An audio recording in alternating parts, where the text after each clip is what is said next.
Welcome. It is Friday, June 26th, 2015, and you're listening to Super Organizer Universe Radio. I'm James Lott Jr., the Super Organizer, and thank you for joining me this morning. I had last night my other kind of job that I do. I'm on AfterBuzzTV.com, and I just premiered the Big Brother after show. And I'm still coming down from all the excitement from that. The fans there are so fanatical, and it just was such a great time with my three co-hosts. And I'll be doing that every Thursday night, so very exciting. And so now I'm here this morning, and I'm ready to talk to you about organizing, because that's exciting too. Hello. As always, I want to say good morning to my engineer extraordinaire, Brian. Good morning, good afternoon, and good evening, whatever time you're listening to this program. You made the right choice in clicking on it and listening to it. Well, I think I like that. Thank you. I have my radio now. I'm a little sick, so I have my radio now. Hey, you're listening to Brian here on Smooth Jazz. I know. I'm trying to do my late night voice, like "Good morning, how are you?" And I'm trying to sound really professional and morning like. Well, you're achieving the morning-like and professional vibe. Thank you very much. So, folks, what I always do, as usual, if you're new to the program or have been listening to me for the last 3 weeks, I do thanks and gratitude because I believe in thanking people is nice and places and things that enrich my life.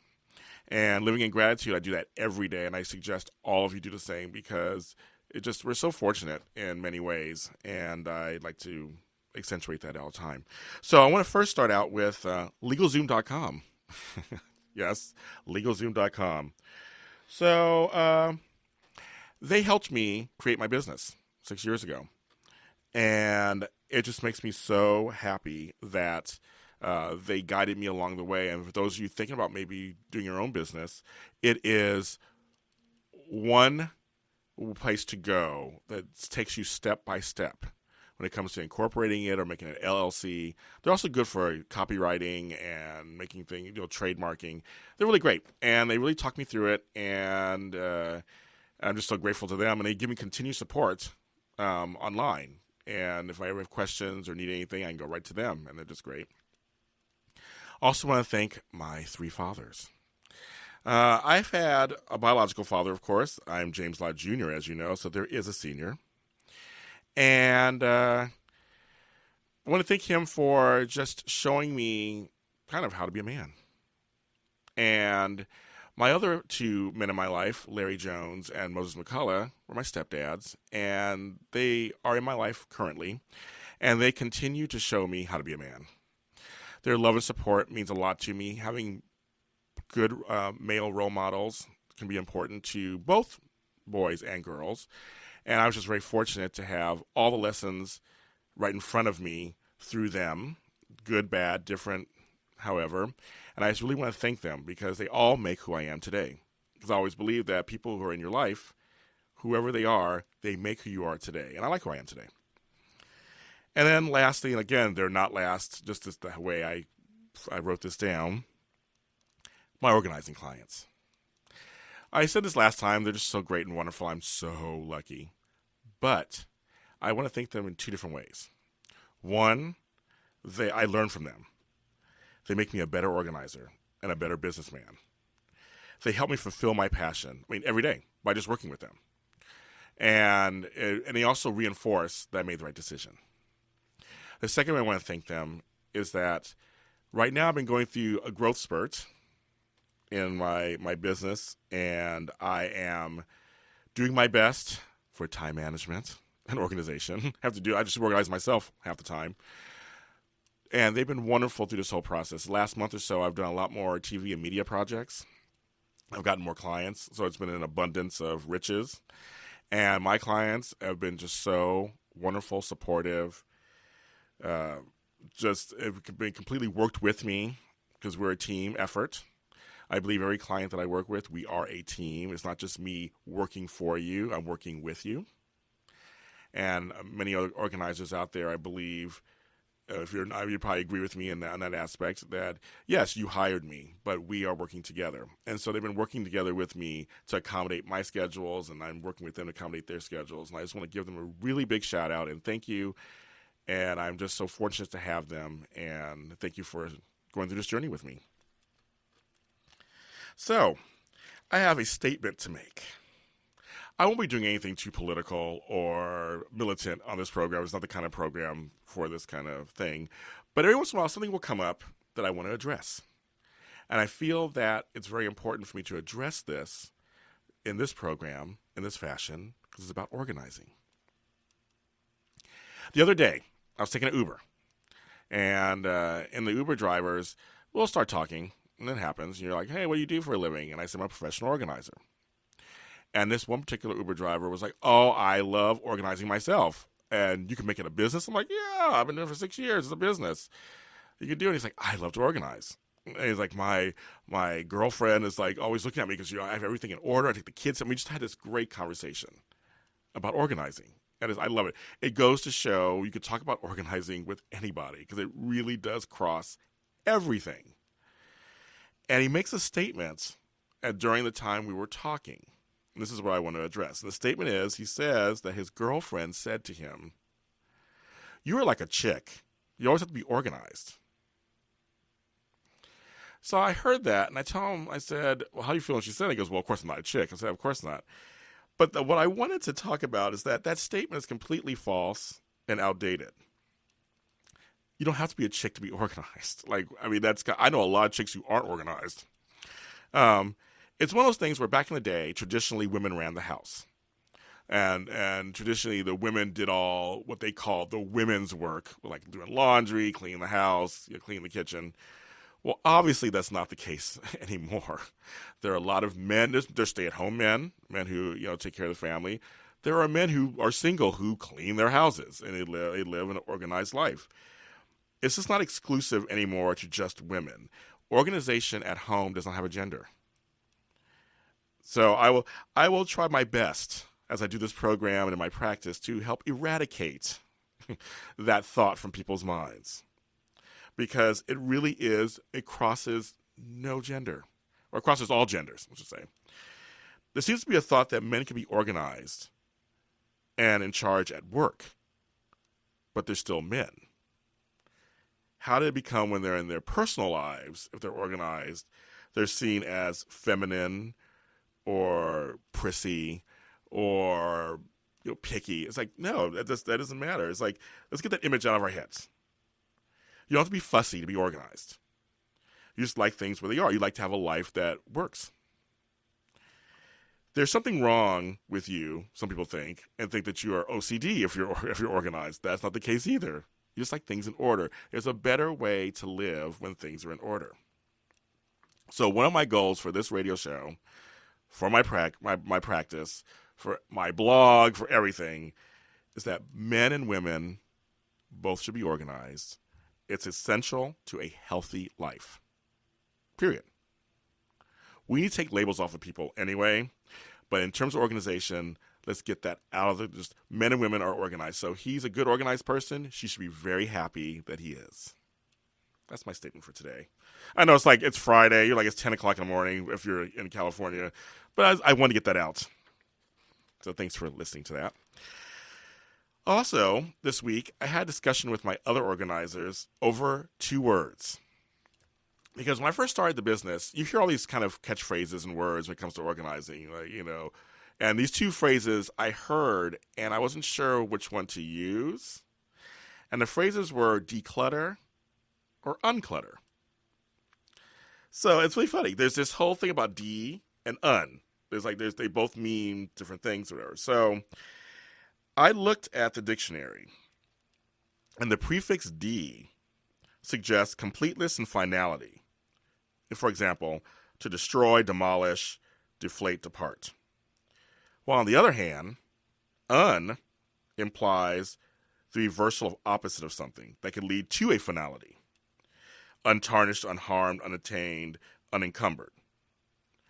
Now, the dictionary gives them both the same definition: to remove mess or clutter from a place. And the other one was to organize, prioritize one's commitments and materials, to simplify or get rid of mess, order, disorder, complications. So, of course, when I started doing my blog, I want to make sure I want to be a good writer. I want to make sure I say the right words. I don't want to come across as somebody who's uneducated.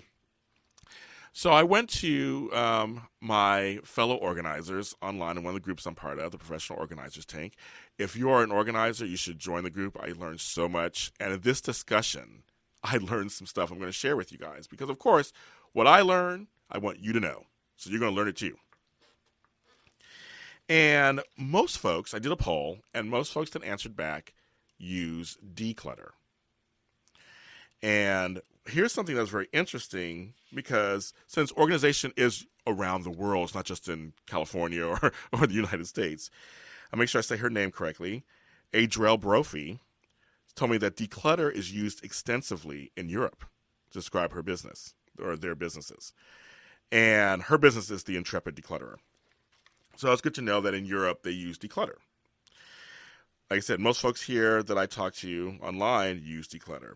Then I had someone come up with something that I'm going to try to use now in my own language and practice. Because you listeners who listen to me know I like words. I'm all about bringing words in and taking words out. And her name is Lorinda Jensen Child. She's another organizer. And she brought up, and I'm actually going to quote her. She says, and I quote, "Actually, I try not to use either. Clutter has such a negative connotation to my clients that I try to use the word edit. When I ask them to edit, it also implies that choices will need to be made on their part." Unquote. I love the word edit. I think I'm going to start using that. I invite you to edit this room. I have a suggestion. Maybe you might want to edit that closet in your bedroom. It does take away some of the shame, stigma, negative association with the word declutter. Because you already know you're cluttered, obviously. But that's why you got help. But I'm all about words being positive and actually working to your advantage. And so the word edit, I love it. I think I'm going to add it. Thank you, Lorinda. I think I'm going to add that. And many of the other organizers in the group felt the same way. It was such a great word. And so I just really appreciate that, and I just wanted to mention that thing. So declutter, unclutter, I guess it's whatever you preference you use. I'm going to try to use neither. What's that?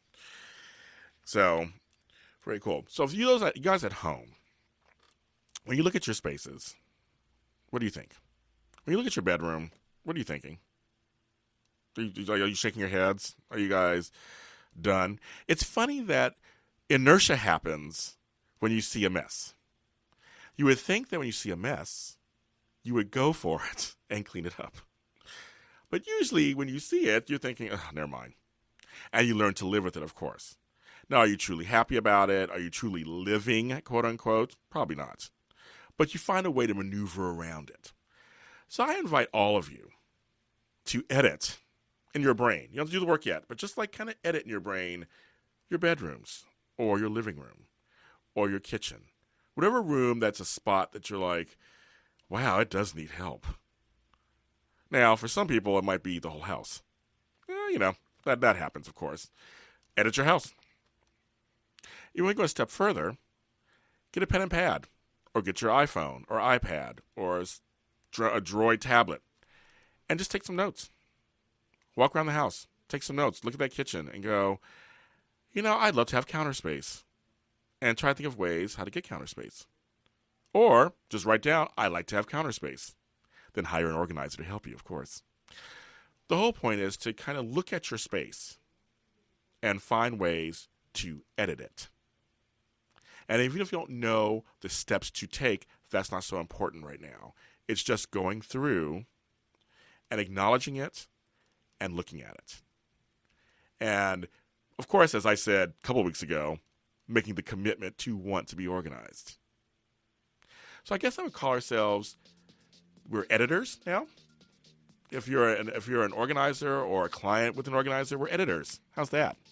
Me again, back with the words. A few weeks ago was unifocal, and now it's editor, but used for this instead of the actual editor for books. So, isn't that exciting? Isn't that great? And this is the first part of the show, and I got more for you. Coming up after the break, Claire Tompkins. This is Super Organizer Universe Radio.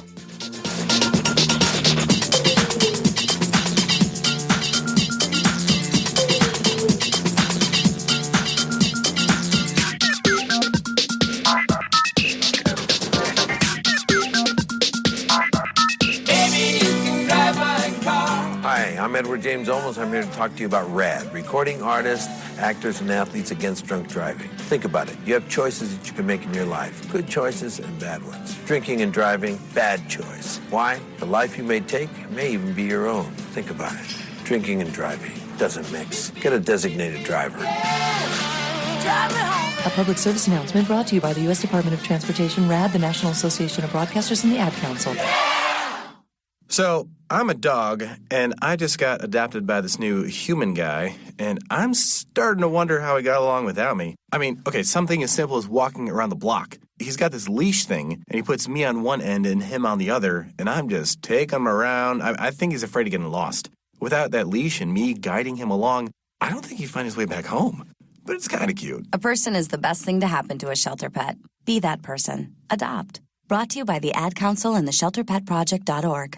Los Pollos, home of flavored down-to-the-bone chicken. As we say in Spanish, el sabor hasta el último huesito. At Los Pollos, we serve delicious Cuban/Mexican marinated chicken. We are cooking our chickens in rotisserie ovens to give you a well-seasoned, well-marinated, well-cooked, delicious chicken. We have 3 locations to serve you. In the city of Bell, we are located in 6201 Atlantic Avenue on the corner of Randolph and Atlantic.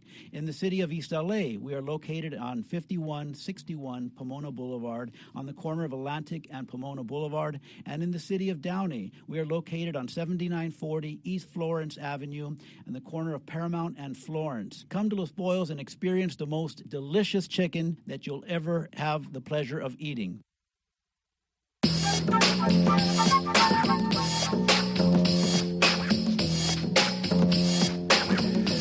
Welcome back to Super Organizer Universe Radio. I'm James Lott Jr., the Super Organizer, and I'm very excited for this next person we'll be talking to. She is from the Bay Area. She's a professional organizer, and she is the Clutter coach, and she is also an author of the booklet 5 Minutes to a Relaxing Bedroom. Her name is Claire Tompkins. Hi, Claire. Hey, James. How are you? Good morning. Morning. How are you? I'm great. It's a beautiful day here. I'm excited to be on your show. Thank you. I miss the Bay Area. I lived in San Francisco for 16 years.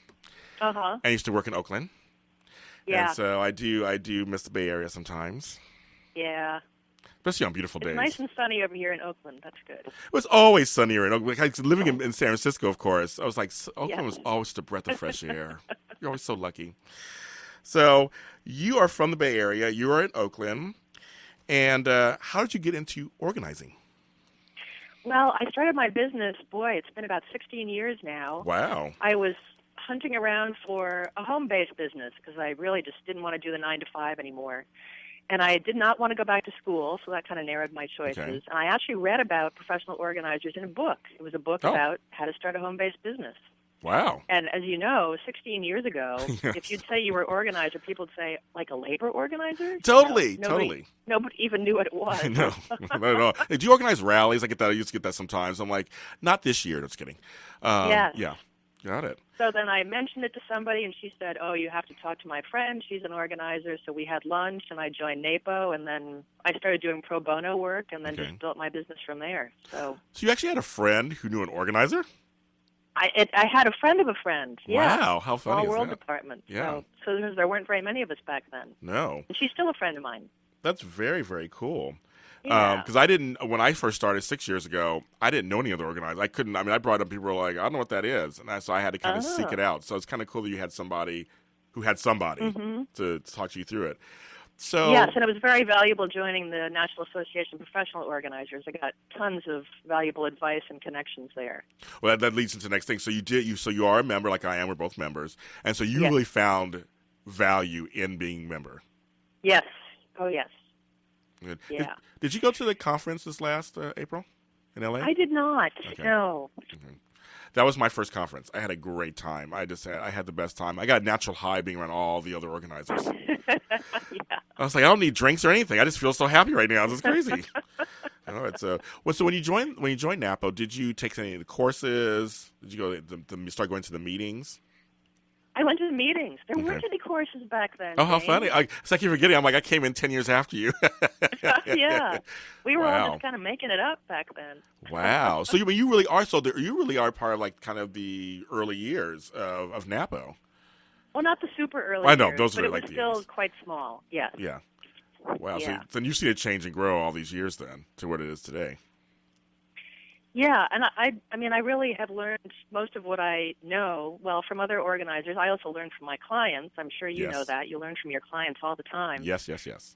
Yeah, and I've done a lot of reading, too. Yeah, that always helps. Yeah, and I'm just interested in the topic. I mean, I read about things in the newspaper, and, of course, over the years, it's become more of a thing. You know, there's shows, there's hoarders, there's organizing shows, so people know more about it, and it's very interesting to watch that grow. And now a radio show by James Lott Jr. Yes. Congratulations to you. Yeah, thank you. No, I'm the same. I love our industry. I mean, it's so vast. It's so diverse, especially now. I mean, there's so many different aspects to it. I read everything. I mean, I'm reading like 2 organizing books right now. I mean, I can't help myself. I love hearing about it. I do. So good to hear somebody else the same way.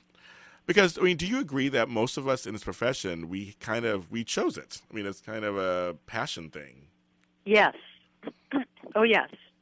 And for me, really, I think the basis of my passion is that I want to get my client to the goal that they want to get to, and I want to know, like, what kind of life do you want to live? How do you want to feel when you are in your space? Mm-hmm. You know, how would it be to have it be ideal for you? But also, it has to be something that you can maintain. You know, not many people can live in a Martha Stewart magazine without having a whole staff, right? Right. So, yes. Yeah. That's cool. So that's the other part of it. And that is, you know, partly why I wrote this book. It's like, how can people get their toe dipped into organizing and not feel overwhelmed by it? Yeah, we're gonna talk about the book because I have some. I loved it, and for me, page 11 is like my page. And we'll explain that a little later. We're gonna talk about that. Okay. No, page 11 was the one that stood out to me the most. But I want folks to get to know who you are as an organizer and stuff. So when you started, who did you decide your client base would be? Well, I don't think that I had much of a program there, to be honest. But I always do love home organizing. Okay. I like working one-on-one with people and just helping them be objective enough to make good decisions about their stuff. Mm-hmm. I mean, decision-making is kind of the crux of it, and often people they start kind of getting on the hamster cage of what if, when they're by themselves looking at all their stuff. But if they have an objective third party there who's asking them questions like, well, how do you feel when you use this thing? Or when was the last time you used it? Or does it remind you of something? Or what would happen if you didn't have it? Right. And that can kind of break them out of that little hamster cage so that they can make better decisions. And that's the most exciting thing to me. So me too. That's not really a demographic exactly, but those are the kind of clients that I like to work with, people who are interested in going down that trail of questions. Well, then who are your clients these days? Who are your clients? Well, I have a woman who's retired. That's one. I have a guy who works at a big computer company who's probably about 40. Okay. I have a woman who's downsized. Well, not really downsizing. She's clearing out a house, her parents' house, because they are now in assisted living. Okay, got him. There's quite a bit of variety. I also have a client that I coach on Skype. Ooh, so you do was it virtual organizing? Is that what it's called? Yes. Okay, and how? Yeah. I'm really interested in that. I just learned about this like maybe a month ago. So how is that for you? Well, I like it a lot. I mean, it's quite immediate when you're there on Skype and you're looking at each other. You can see each other. It's real time. Okay. For organizing, I have done. It's very small scale. It's like we're going to organize your desk, which you're sitting at right now. Oh, how funny! I like that. I like that. Yeah. What's in that pile? What's that paper that you just turned over? Oh, what did you just put there on the floor? I ask him the same kind of questions that I would if I were there in person. Yeah. Ooh, that's really. But then the other client I have, we're working on habit development. Ooh. Okay. Yeah. So that's really more like accountability coaching and troubleshooting for how can she, get habits that really support her life and how can she maintain them without, feeling cranky or falling off the wagon all the time. I know the cranky part. Yeah, I'm a certified life coach, so I learned all that. It's the accountability part. You just said something about so the virtual stuff. Do you like to do more of that, where it's kind of it just saves on travel time. It saves on all that kind of stuff. So is that something that you would like to do more of? I might want to do a little bit more of that, but I would really rather do more writing. I would rather, have my book be successful and write more books. That's more of a passion for me. Yeah. Yeah, because being a solopreneur, I know.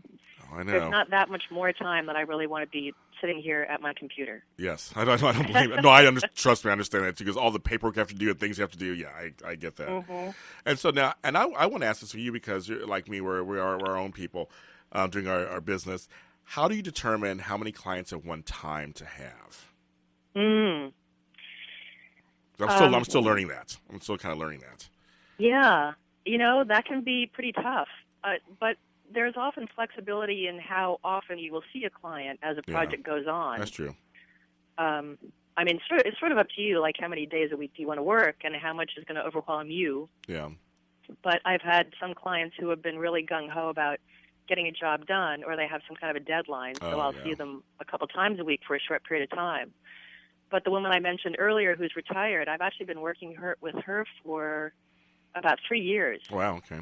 And it's been sort of on and off because she's had various life issues that have made her have to stop seeing me for a while. And then we have to get the ball rolling again. But boy, I would say it's just there's so much variety that I don't know how I would make that decision. Yeah, I'm there too. No, I'm there too. I'm like, well, this one is one kind of project that's not super hard, and this one is a more involved project. I can work them both out, and so I'm just 6 years in. I'm still kind of I'm still organizing that myself. Right. So to speak. Well, there's certainly not ever one way to do something, but you'll probably realize that some clients, if you don't see them for a whole month, they will just kind of totally forget what you were doing, and you'll have to spend so much time getting that ball rolling again that it does seem like there's inertia has taken over. You might want to schedule those appointments closer together so that they keep moving forward. Now, it's funny, in your descriptions, you have 2 words that I have in my descriptions that I prominently feature that I liked, and you say you're friendly and non-judgmental. Uh-huh. I say the same thing. That's 2 of the 4 things I say. And so I found for me that when people read that, they're so happy to see that. Yes. So what is your initial approach when you meet with a client to putting both of those into play? What is your what's kind of your initial approaches when you meet them and talk to them? Well, I do want to make them feel at ease. If somebody doesn't trust me, we're not going to get very far.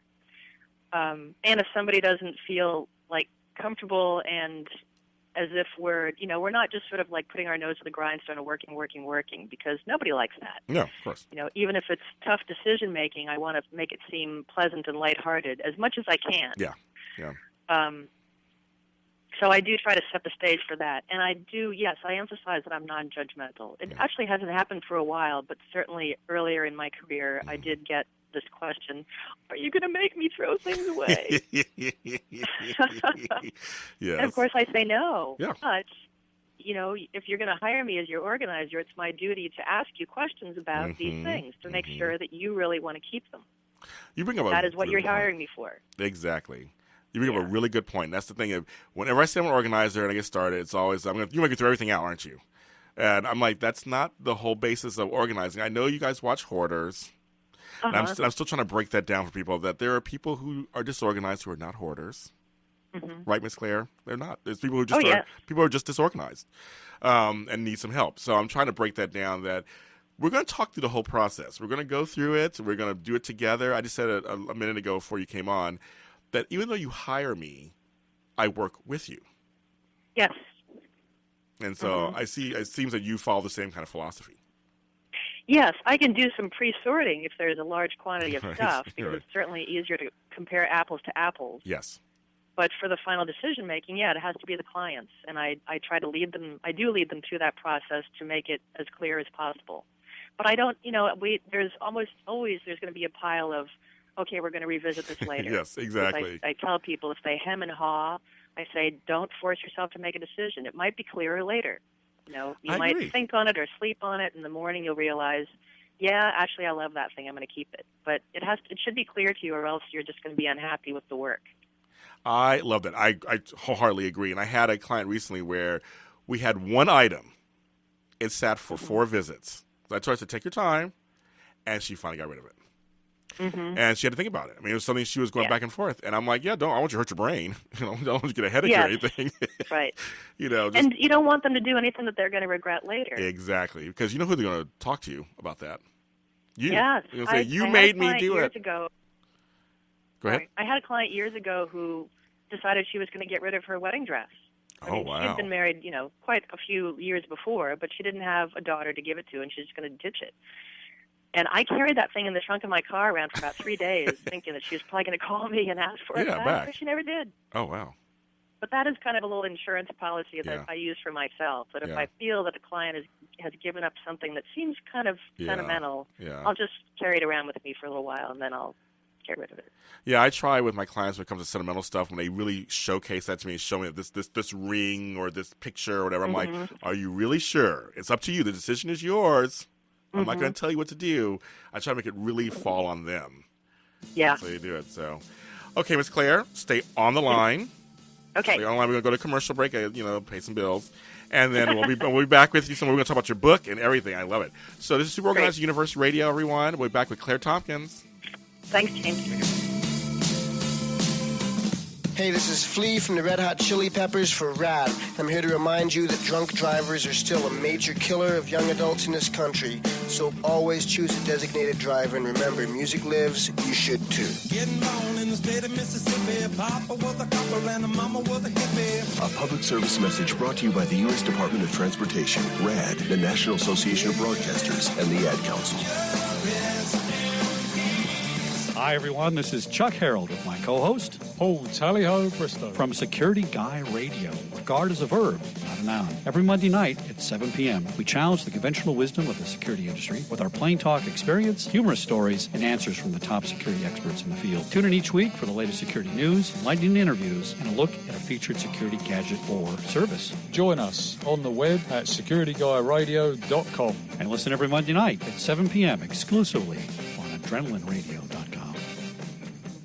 What up, cool world? I'm Zion. And I'm Leland from the band Blue Noise. To discover new artists, musicians, and more, listen to In Transit Radio Live every Wednesday at 1 p.m. on Adrenaline Radio. And InTransitRadioLA.com. Support local talent. Artists. Oh, talent. That too. Shoot.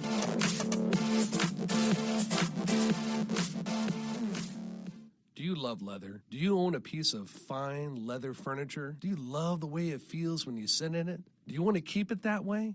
Because my name is Chris Lawler, and I own Leather Care Services. I'm in the business of restoring and maintaining leather furniture so that you love it as much in 10 years as you did the day that you bought it. Call me at area code 562-693-7676. Remember, Leather Care Services, saving cows one hide at a time. While cutting molding with a 12-inch dual compound miter saw, while holding a newborn baby in your arms, when face-to-face with a congregation of alligators, with the ball in your hands and the entire freaking season on the line. There are a million places you'd never consider texting, so why would you do it while driving? NASCAR driver Casey Kane here, asking you to please stop the text, and together we can stop the wrecks. Brought to you by the Ad Council and the National Highway Traffic Safety Administration. Get the message at stoptextstopwrecks.org. We are back. This is Super Organizer Universe Radio. I'm James Lott Jr., the Super Organizer, and we're talking with Claire Tompkins. Hey, Claire. Hey, James. She is a professional organizer from the Bay Area. She is the Clutter coach, and she is the author of this book that I am just in love with right now, 5 Minutes to a Relaxing Bedroom, a simple guide for fast results. So what made you decide to start writing these books? I have actually always been a writer. My parents were both writers. My dad was a journalist. So I have books that my sister and I wrote when we were children, just on typing paper that we cut up and stapled together. Oh, I love it. Typing? What's that? No, yeah, okay, yeah, exactly. Typewriters? That's crazy. I'm showing my age. Oh, but you're showing mine, too. I learned how to type on typewriters, folks, in high school, so yes. So it's always just come naturally to me. I love it. I write a blog. I've been blogging, I think, since, at least 10 years. Wow. Okay. Yeah. I just started blogging. And I write a newsletter for my clients that comes out every 2 weeks. Wow. So you're like me. You're like my kindred spirit. I love writing. I've been a writer since I was a kid also, and I just started my blog a year and a half ago. Mm-hmm. And so I want to ask you about your blog. Well, can we get to the book some more? But just quickly about your blog. So how's that been for you the last 10 years, writing the blog? What have you gotten out of it? Well, it's a way to kind of just put my ideas into words, and I find that I kind of crystallize them better when I write about them, and that's always interesting. Mm-hmm. And I find tie-ins from like articles I read about psychology or habit development, as I mentioned before, that kind of tie into what my philosophy of organizing. So it's not really just straight tips. I often tend to write more about behavior and kind of how to trick yourself into doing the right thing, as it were. Yeah. What is your thought on how long it takes to create a habit? I've heard several different things. What is your thought? I think the thing I hear the most often is 21 days, but it has to be 21 uninterrupted days. Right. I'm like, that's like, yeah, like, hello. That's the hard part. Yeah. Yeah. Because I've heard. And there's a guy down in Stanford. I don't remember his name right now, but he has a little program for developing habits, and he has one of his pieces of philosophy, which I also agree with, is if you attach your new habit to something that you're already doing, an existing habit, that makes it easier because they develop a connection, and if you do one, you kind of remember to do the other one. Ooh, I like that. That can work well. Yeah. That's good. I like that. Yeah, because I've heard 21 days. I've heard 30 days. I've heard 90 days. I've actually heard. Wow. Where they say it takes 3 months. And I'm like, well, what does that mean? What are you doing for 3 months? But I've heard different things. But 21 can't get the word out. Uninterrupted days. I wonder how that would work in your life. Yeah. Well, I think that you've got to have the whole system in place. You've got to have help, like if you're trying to do something in your home and the rest of your family's against it, good luck. Yes. But if you can enroll people, yeah, that's going to make it so much easier. And you pick times to do it when you're not tired or otherwise occupied, and you actually have the time to devote to it. You have to set up a whole constellation of ways to help you get that habit, like putting a Post-it on the mirror. There's nothing wrong with that. I agree with that also. 5 minutes, why? I always heard it was a good idea to put a number in your title. It's catchy. It is. No, it is. No, I mean, it is. I agree with that. So, I agree. My blog posts are like 11 things. They love those things all the time. Yes, I agree. Yes, it's true. And I do find that people have resistance to doing something because they think it's going to take a long time. Yeah. And I myself, I noticed that I was having resistance, and you may have experienced this, emptying the dishwasher when the dishes are clean. Yes. I just didn't want to do it, and I just decided one day, okay, I'm going to time it. You know how long it took me? It took me 4 minutes. Oh, my God. I was just blown away. In my mind, it takes about 20 minutes. I don't really. It takes forever. I never thought, I never thought of it before. I should time myself because, it really doesn't take that much time, but you're like, the dishwasher. You had no problem putting the dishes in there and using them, of course, putting them in there. Yeah. But I'm also a person who's not a big fan of unpacking. I'm not a big fan. Right. I'm not a fan of anything. I guess for myself. So that's kind of funny. So 5 minutes to relaxing bedroom. This book was I like the font. I like the coloring. I like everything about it. And it's We'll have to congratulate my graphic designer for that. She did a fabulous job. Do you want to say her name or anything? Her name is Lindsay Gatz. Okay. She's terrific. Lindsay She also Gatz. did my website. Okay. Lindsay Gatz. She's a graphic designer for hire. But I love the coloring, the font, the pictures. I like how portable it is. So folks who just want to take it throw it in your purse, throw it in your bag, you can take it with you. This is some good stuff. I was telling Claire before, that page 11, which my family and friends know 11's a big number for me, but page 11 really stuck out for me. And but first of all, you chose the bedroom first. Now, what was your decision on choosing the bedroom to be the first book? I think that the bedroom is kind of it's the relaxation center. It's sort of like, in a way, it can be the heart and soul of your home. It's the place that you go to get your rest, to be feeling great for the next day. So I think if you have it's like a refuge. If you have a refuge that is really going to empower you for the next day, you're doing really well. You can put up with a messy kitchen or a messy hallway, but the bedroom, if you can't sleep well, you're just not really going to be able to do anything else as well as you could. I like that. I am a person who always says, make your bed first thing in the morning, you'll feel better. I don't know, for some reason, I've always stuck to that. I can make my bed, I feel better. I don't know. I always suggest to my clients the same thing. I'm like, if you can't do anything else, but see, now you got a book, guys and girls out there, you can actually read and do your bedroom. But I was saying, if you can't do anything else, make your bed. I love that. Yes. It pulls the entire room together. It's amazing. It does. Yeah. It is. So now on page 11, why I said it stuck out to me, and I loved all the suggestions in here. There's one thing I never really thought about before, and it just kind of came up to me, about doing laundry. And I know everyone does laundry a different way. And I love the fact that you talk about and support not having to do laundry every single day. Right. And page 11, you talk about, if your kids are a little dirty, but not like they're rolling on a mud dirty, but they're like a little dirty, you don't have to wash those jeans or those shorts like every single day. Nah, I don't think so. Right. And you mentioned towels, the sheets, everything.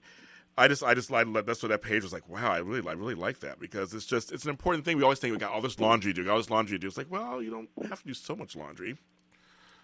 Yes, and I think I was inspired to write that particular passage by working with a woman who had, I think, 3 kids, and she didn't work outside the home, but still, she had a lot of work running that house. And I remember she complained in particular about her kids would just kind of drop their towels on the floor in the bathroom, and she would have to wash them. And I said, "How old are your kids?" And they were old enough to hang up the towels. And I said, don't do that anymore. They can pick them up off the floor and use them again. It's just, don't let them run your life. I know. But she was doing 3 or 4 loads a day. It was kind of crazy. Wow. Oh my God. And just think about that. For folks out there, just think about that. If you really look at it, how much of those 3 or 4 loads could have waited? How much in those loads could have waited for another time? Or later, it may have been down to 1 load a day, or no loads a day. I mean, that's a very interesting thought. I hadn't really thought that before.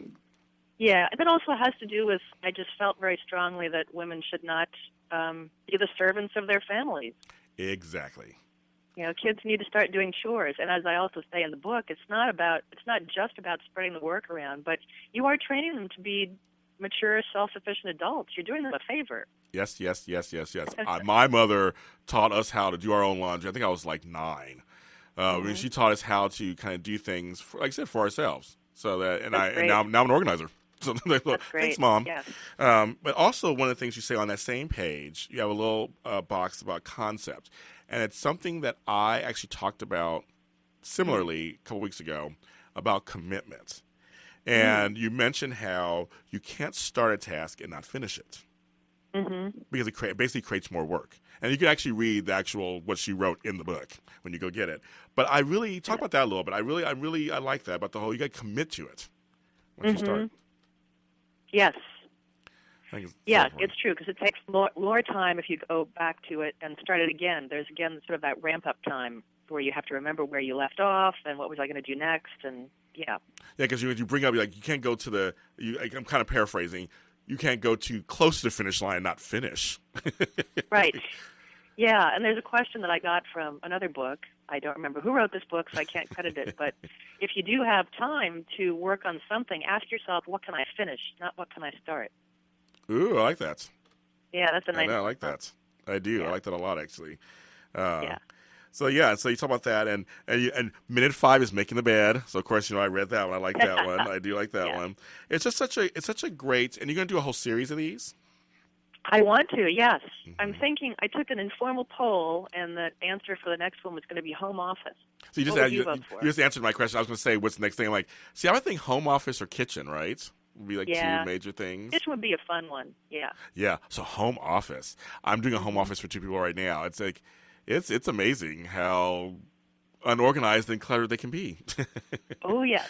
Because you're at home also. You're at home, and so you get the home stuff and everything's going on. I was telling somebody the other day, I'm like, people who run homes, they're not stay-at-home moms. They are house runners. They are running the house. And like you said earlier, they shouldn't be servants to it. No. It should work for them. Right. So the home office book, that's a good point. I'm not sure if it would be aimed really at people who actually are running business out of their homes, or it's the command center of the home. Yeah, exactly. If there's bills to pay, there's kids' schedules to keep track of, there's a lot of administration that goes on. So how much fun was it to write this book? Since you're a writer. What's that? How much fun was it to write this book? Oh, I loved writing it. Yeah, that was a lot of fun. I think it was a little bit of a challenge to.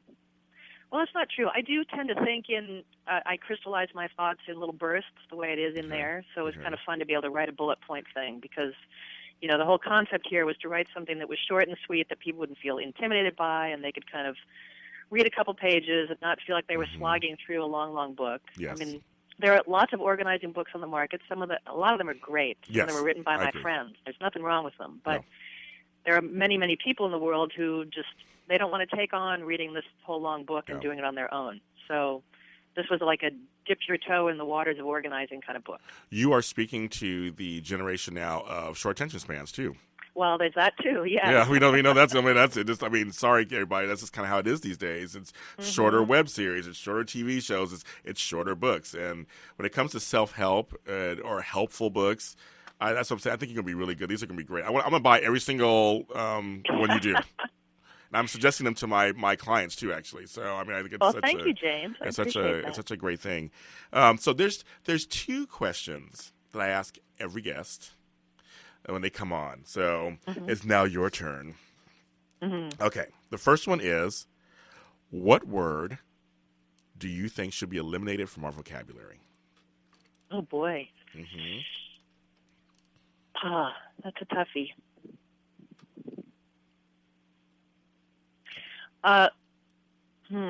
Well, I want to eliminate it from my own vocabulary. Okay, there you go. Okay. I love it. Which word? Boredom. Boredom, yes. People say they're bored. That bugs the crap out of me. Yes. How are you bored? I mean, there's things to do. There's things you could be doing. Yeah. The world is full of, what was that? What's that problem? The world is so full of wonderful things. Yes. Yeah. I like that. What word do you think we should add to our vocabularies every day? Oh, you mean I get to make up a word? You're the first person to say it. I like that. You're the first person ever to say that. I made up a word last week and it was unifocal, so I don't know. I mean, if you want to make one up or find something, I like that a lot. I always feel like words are important, and I always think some people, you can talk yourself out of stuff or talk yourself into stuff. So I always say, is there a word you think we should be adding to our vocabulary? Well, I always want to add more ease to my clients' vocabularies. Okay. That, I think, is kind of the bottom line. Really, the only reason to get organized is to make your life more full of ease, so that you're not worrying about things, you're not looking around for stuff all the time, you're not tripping over things, you're not worrying that you've forgotten appointments. You want ease, so that you've got time to daydream and have fun. I like that. Bake cookies, whatever it is you'd rather spend time doing. That's the only reason to get organized, to have more ease and fun in your life. And make cookies. I love that because that's so true. It's the whole thing is we're not trying to be like military style, just get organized and you run this regimented life. It's like, no, your life will open up. Yeah, yes. Exactly. Once you're organized. Like it's just I've seen it happen in my life. Were you always an organized person yourself, growing up and everything? Not really. Okay. I don't remember if I say this in the book, but my dad was kind of a pack rat. Yeah, you do say that in the book. You do. Yeah. And my mom is just completely unsentimental. We have, when I went away to college, she told me, well, whatever you want, you better take it with you because I'm clearing your room out, basically. Wow. See, I have a mother who's overly sentimental, so it's totally the opposite. So it's crazy. Yeah. I love that. But I really, in my experience, you can't really, disorganized people don't necessarily have a certain type of background. They might have had organized parents and they rebelled against it. That's or true. They had disorganized parents so they never learned. It's just, the combinations are just endless. That's true. That's very, very true. That's so funny. I like that. So where can folks find you? Find my book or find me? Find you, find your book. I want people to know because on my webpage, on my blog, she's featured prominently, and I put links to everything. But I would like you to tell people also where they can find you. They're listening. Yes, I am at www.cluttercoach.net. Very good. And I'm also on Facebook. I think my page is called Clutter Coach Claire. Say that 5 times fast. Yeah, I know. I know. Like, I can't even say it. I'm like, I can't even say it. Clutter. Yes. I'm like, so I'll say it at some point, folks. Don't worry, I'll get there. Yeah, and I have a shop on my website. There's a link to buy the book there, or you can just look for it on Amazon too. Yeah. I found it on Amazon, but I put a link on my blog. I think it was yesterday or today that links to your site actually to buy the book. Terrific. I did that. James. So yeah, no, of course. But I found mine on Amazon, so you can find it. I mean, it's out there. You can totally find it. And what is one thing that you have learned being an organizer in the last 16 years that you could share with us? What's one good thing that you've learned?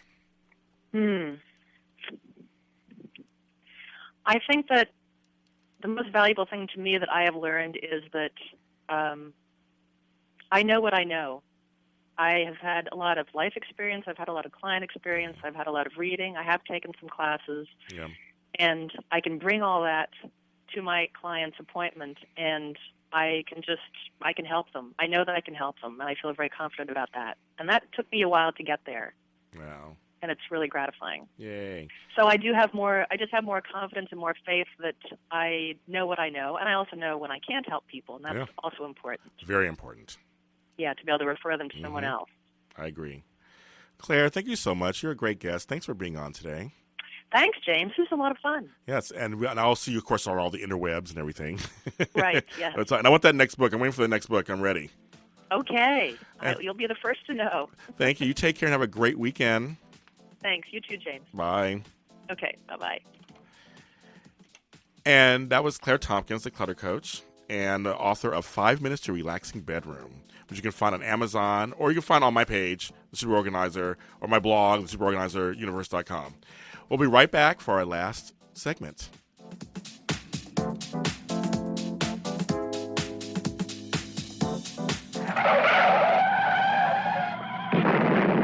That was audio of Brian's actual car crash. My car was totaled. You should have gone to Victory Auto Body and Paint, Brian. These guys are fantastic. They work with all the major insurance carriers for the best possible prices. I've personally used them several times, and they do excellent work. Check them out on the web at victoryautobody.com. That's victoryautobody.com. Give my friend Armani a call at 818-842-7789, 818-842-7789, victoryautobody.com. Hi, this is Paul McCartney on behalf of RAD. If you're drinking, you can't drive my car or any car. And remember, don't drink and drive. It's just not worth it. But you can do something in between. Maybe you can drive my car. A public service announcement brought to you by the U.S. Department of Transportation, RAD, the National Association of Broadcasters, and the Ad Council. At highway speeds, the average text takes your eyes off the road for about 5 seconds. That's enough time to travel the length of a football field. Stop texts, stopwrecks.org. Brought to you by the National Highway Traffic Safety Administration and the Ad Council. Tropicana Bakery and Cuban Cafe. Come and experience our sweet tradition of sweets, pastries, and incredibly delicious Cuban food. At Tropicana, we offer a bohemian, nostalgic-like atmosphere. In Spanish, we say, es la hora de tertulia de café, which is the moment of drinking coffee and having a great time with friends and family. At Tropicana Bakery and Cuban Cafe, we have an array of exquisite coffees. We have an array of desserts, of pastries, empanadas, sandwiches, and Cuban food. Come to Tropicana Bakery and be blown away by the Caribbean-like atmosphere and flavor profile. Tropicana Bakery and Cuban Cafe is located in the city of Downey. The address is 10218 Paramount Boulevard, virtually on the corner of Paramount and Florence.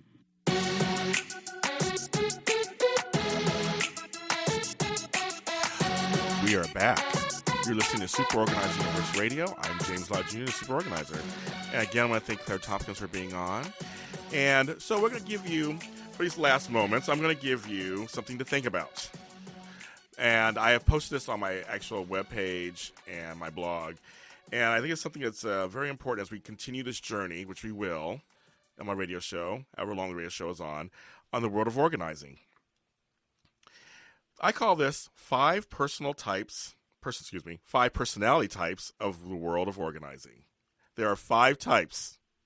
So I'm going to tell you each type, and I want you to think at home, if you're listening, which one are you? if you are any of them at all. If you're super organized and done already, then none of these apply to you. But here are the 5 types they say are in the world of organizing. Number 1, the messy one. Does not put anything away, can't be bothered, also known as the slob. Number 2, the concealer. Keeps everything hidden. Stuffs things away and out of sight. I actually knew somebody who was like that. The house looked immaculate. It's like you open a door and all of a sudden, oh my God, it's like a clown car. So I do know those people. Number 3, and one that I know so many people who are this. They can't help themselves, I guess. The procrastinator. They want organization, but they keep putting it off. They have a hard time starting things. Sometimes we'll put things off to the last minute to take any action. You know those. Oh, my mom's coming to visit, and I have that extra bedroom, but it's filled with boxes of the shoes I keep buying online. I should put those shoes somewhere else so she can actually lay down and be comfortable. The next thing you know, it's like 3 hours before she's coming. She's coming in 3 hours. Oh, my God. And you're taking the boxes, and you just, yes. Number 4, the showcaser. They need to see everything. They don't put anything away. They hate to. In some cases, all the walls and all the shelves are completely filled with stuff. Walls that just, you can't even see the wall. There's like knickknacks, posters, action figures, who knows, right? So that's one that I know some folks are like that too. And of course, number 5, the hoarder/pack rat. Now, for me, I think a pack rat and a hoarder are 2 different things. They're kind of siblings to each other. But when I was looking this up, they kind of put them together. But I kind of think they're close. But some think they're the same. Doesn't matter. You have lots of stuff, and you have a difficulty letting anything go. They're probably the most extreme out of the 5. So again, that's the messy one, the concealer, the procrastinator, the showcaser, and the hoarder pack rat. Now, for me, because I don't like to single out just one, I think all 5 are detrimental to your organization. I think each one does something different in terms of supporting your disorganization. But the one thing they all have in common is you're disorganized. So even if you're out there thinking, I'm number 1, I'm number 4, I'm number 3, I'm number 5, identify it, that's great. But the point now is you identified it, and now you want to do something about it. Because that is what this whole 5 personality types, it comes together. Disorganization doesn't work. It seemingly works, but it really, really doesn't. And trust me, when you start to take away the messiness, you don't procrastinate anymore, you're not showcasing everything, you see that life really does open up. And probably in ways that you may not even realize. Or you may get a life back that you had before. The possibilities are beautiful, and they're endless. And so you can actually find this, or you want to read it again, or tell your friends, or share with your friends. Right now it's on my Facebook page, Super Organizer, and it's on my blog today, thesuperorganizeruniverse.com, and you can read it. And I have other things that go into depth about these 5 things on my blog also. But just want you to think about that. What type are you? If you are one of those 5 types, what type are you? And then I invite you to commit yourself to getting organized, and then committing yourself for the commitment to be and stay organized. So next week, there will be no show. It's July 4th weekend, so we will be off. But I will be back on July 10th, same time, 10 a.m. I have two great guests that will be coming on for that particular show. I'm very excited to have them both. So in the meantime, you can find me on all social media, of course. I am on Twitter at @TheSuperO. I am on Facebook at /TheSuperOrganizer. I'm on YouTube, actually. I have some of my other work, my TV shows and stuff, on YouTube, and the channel is The Super Organizer James Lott Jr. It's all one sentence. You can find me there. My blog, thesuperorganizeruniverse.com. And, of course, the granddaddy of them all, thesuperorganizer.com, which talks about what I do, my rates, services, my resume's on there, pictures of some of the work that I've done. Everyone, Have a great coming week. Have a great 4th of July. Please be safe. Be careful with those fireworks. And I will see you guys in a couple of weeks. Thank you so much for listening. The Super Organizer Universe Radio. I'm James Lott Jr. Bye.